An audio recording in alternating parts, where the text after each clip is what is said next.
नमस्कार विद्यार्थी मित्रांनो. आज आपण या व्हिडिओमध्ये मुंबई उच्च न्यायालय भरती जी सुरू झालेली आहे, त्यासाठी महत्त्वाचं असणारं शिपाई पद आहे, हमाल पद आहे आणि लिपिक पद आहे. तर या पदांसाठी महत्त्वाचे असणारे 20 सामान्य ज्ञानचे प्रश्न आज आपण या व्हिडिओमध्ये घेत आहोत. हे जे प्रश्न आहेत हे आपल्याला प्रिव्हियस इयर क्वेश्चन पेपरमधील आपण घेतलेले आहेत. त्यामुळे हे सर्वच्या सर्व प्रश्न इम्पॉर्टंट असणार आहेत.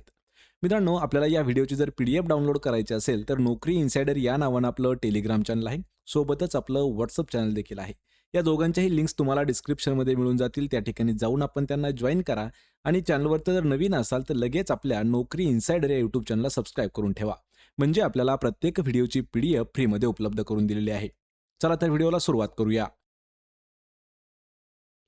तर पहा, आपला प्रश्न पहिला आहे. भारतातील उंच धबधब्यांपैकी एक आहे जोग धबधबा. तर हा धबधबा कोणत्या नदीवरती स्थित आहे? मित्रांनो, प्रश्नाचं उत्तर येत असेल तर 3 ते 5 सेकंदामध्ये आपण प्रत्येक प्रश्नाचं उत्तर हे कमेंट करून देण्याचा प्रयत्न करा.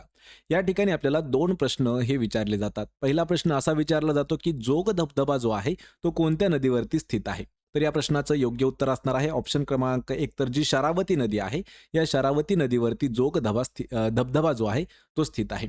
दुसरा प्रश्न विचारला जातो आपल्याला की जोग धबधबा हा कोणत्या राज्यामध्ये स्थित आहे? आपल्याला राज्य देखील विचारलं जातं. तर लक्षात ठेवायचंय, राज्य आहे त्याचं कर्नाटक. कर्नाटक राज्यातील शरावती नदी जी आहे त्या नदीवरती आहे जोग धबधबा आणि भारतातील उंच धबधब्यांपैकी तो एक धबधबा आहे. पर्याय क्रमांक 1 आपलं या प्रश्नाचं उत्तर होईल. प्रश्न क्रमांक दुसरा आहे. लोकसंख्येचा विचार करता महाराष्ट्र हे देशातील कितव्या क्रमांकाचे सर्वाधिक लोकसंख्या असणारं राज्य आहे? म्हणजे प्रश्न आपल्याला सरळ सरळ काय विचारलाय की महाराष्ट्राचा लोकसंख्येच्या दृष्टीने आपल्या भारतामध्ये कितवा क्रमांक लागतो?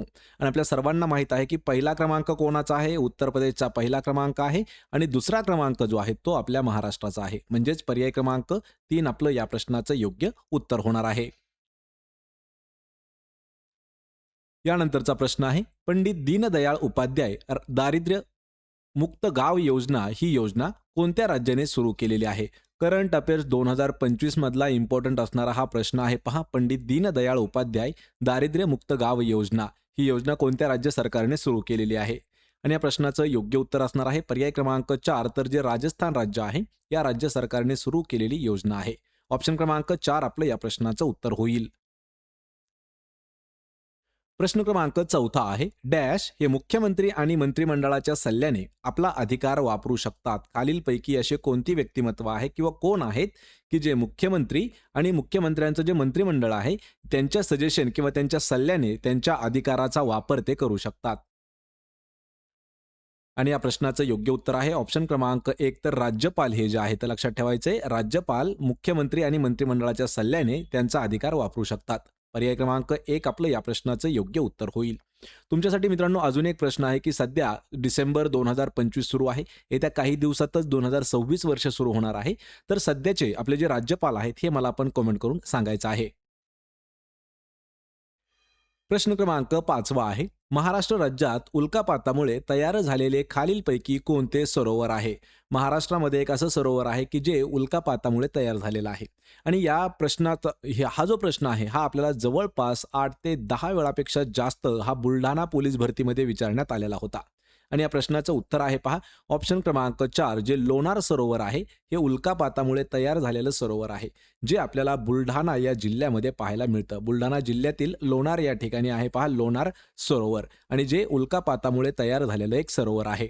पर्याय क्रमांक 4 आपलं या प्रश्नाचं उत्तर होईल. प्रश्न क्रमांक 6 आहे. जड केंद्रकाचे हलक्या केंद्रकात रूपांतर होत असताना ऊर्जा निर्माण होते. त्या अभिक्रियेस डॅश म्हणतात. या ठिकाणी आपल्याला 7वीचं जे विज्ञान आहे त्या विज्ञानावर इम्पॉर्टंट असणारा हा प्रश्न विचारलेला आहे. जड केंद्रकाचे हलक्या केंद्रकामध्ये रूपांतर होत असताना जी ऊर्जा तयार होते किंवा ऊर्जा निर्माण होते त्या अभिक्रियेला काय म्हणतात? तर या प्रश्नाचं योग्य उत्तर आहे ऑप्शन क्रमांक 3, तर त्याला केंद्रीय विखंडन असं म्हटलं जातं. पर्याय क्रमांक 3 आपलं या प्रश्नाचं उत्तर होईल. प्रश्न क्रमांक 7 आहे. उच्च दर्जाचे लोखंड निर्मितीसाठी खालीलपैकी कोणता धातू वापरला जातो? या ठिकाणी खूप महत्त्वाचा प्रश्न आहे मित्रांनो. आपल्याला भूगोलावरती हा प्रश्न विचारण्यात आला होता.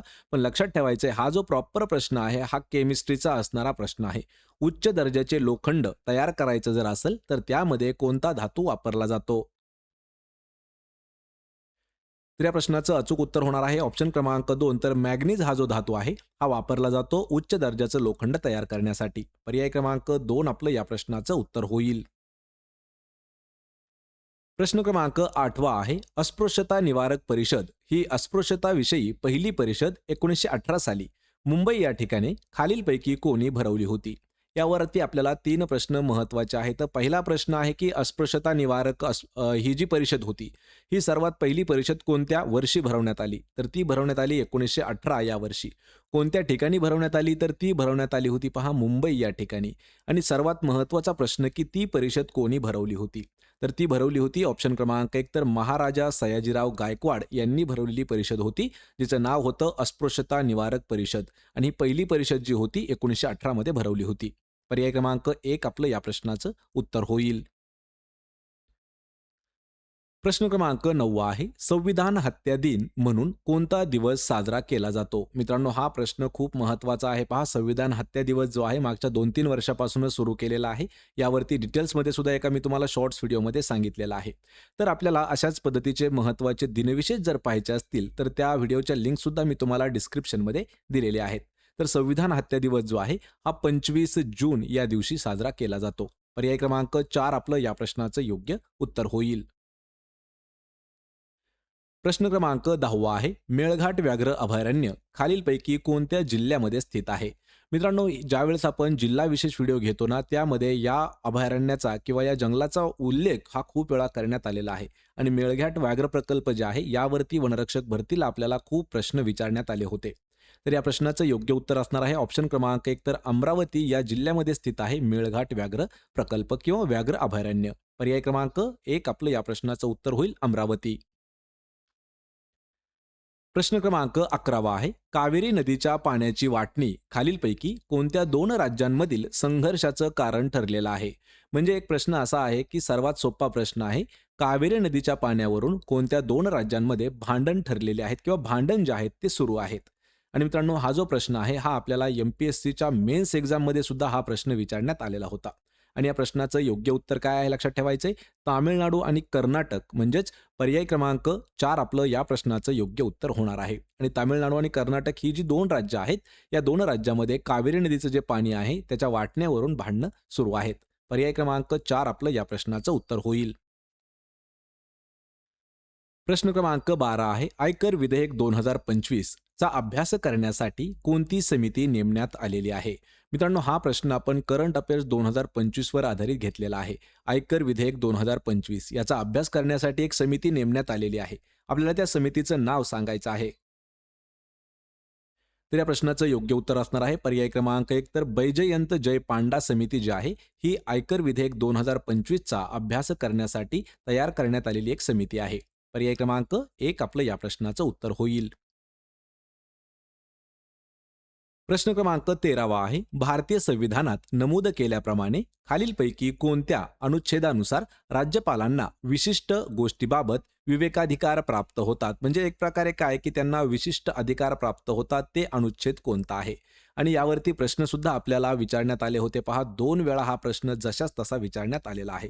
राज्यपालावरती प्रश्न हा खूप वेळा विचारण्यात येतो, पण आतापर्यंत 2 वेळा विचारण्यात आलेला आहे. आणि या प्रश्नाचं योग्य उत्तर असणार आहे ऑप्शन क्रमांक 4. तर अनुच्छेद 163 जो आहे, तर अनुच्छेद 163 नुसार राज्यपालांना काही विशिष्ट अधिकार देण्यात आलेले आहेत. पर्याय क्रमांक 4 आपलं या प्रश्नाचं उत्तर होईल. प्रश्न क्रमांक 14 आहे पश्चिम मैदानाच्या दक्षिण भागातील शुष्क वाळवंटी प्रदेशात प्रामुख्याने डॅश आढळतात.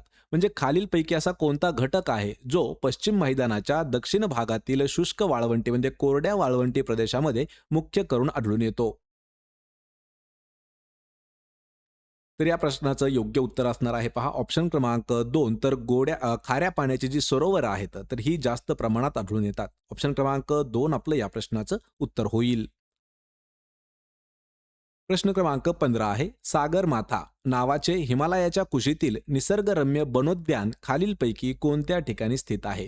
स्थित म्हणजे काय, तर आपल्याला कधी कधी मित्रांनो सरळ सरळ नेपाळ हे योग्य उत्तर आहे. कारण ज्या ज्या वेळी सागरमाता असा उल्लेख येतो तर नेपाळमध्ये त्याला सागरमाता असं म्हटलं जातं. तर सागरमाता या नावाचं हिमालयाच्या कुशीमध्ये एक निसर्गरम्य असणारं वनोद्यान आहे, तर ते आढळतं पहा नेपाळमध्ये. पर्याय क्रमांक 3 आपलं या प्रश्नाचं योग्य उत्तर होणार आहे.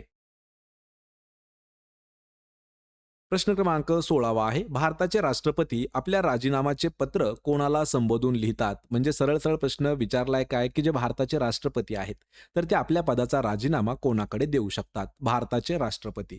लक्षात ठेवायचे मित्रांनो, भारताचे राष्ट्रपती जे आहेत तर हे भारताच्या उपराष्ट्रपती यांच्याकडे आपल्या पदाचा राजीनामा देऊ शकतात. मग भारताचे जे उपराष्ट्रपती आहेत उपराष्ट्रपती तर ते आपला राजीनामा जो आहे तो राष्ट्रपतींना उद्देशून लिहितात. पर्याय क्रमांक 3 आपलं या प्रश्नाचं योग्य उत्तर होईल. प्रश्न क्रमांक 17 आहे. फोर स्टार्स ऑफ डेस्टिनी या पुस्तकाचे लेखक खालीलपैकी कोण आहेत? आपल्याला 2025 मध्ये जेवढे काही महत्त्वाचे करंट अफेअर्स आहेत आणि त्यामध्ये काही जे इम्पॉर्टंट असणारे पुस्तकं देखील विचारण्यात आलेले आहेत.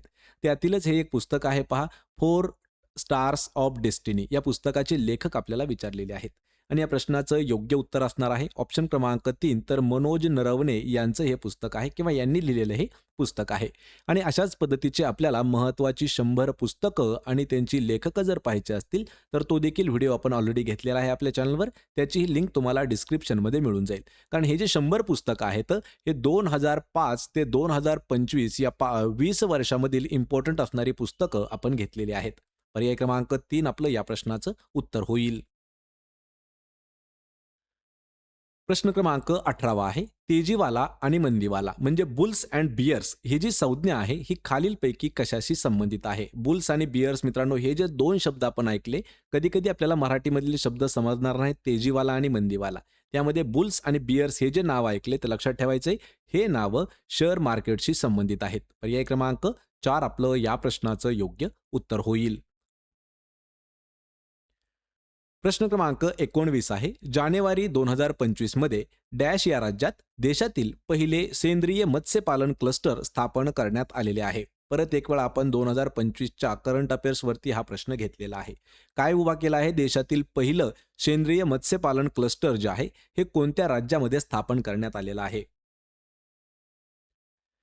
आणि या प्रश्नाचं अचूक उत्तर असणार आहे पर्याय क्रमांक 2 जे सिक्कीम राज्य आहे. मित्रांनो हा प्रश्न खूप इम्पॉर्टंट आहे पहा येणाऱ्या भरतीसाठी. सिक्कीम या राज्यामध्ये देशातील पहिल्या सेंद्रिय मत्स्यपालन क्लस्टर जे आहे हे जानेवारी 2025 मध्ये स्थापन करण्यात आला आहे. पर्याय क्रमांक 2 आपलं उत्तर असेल.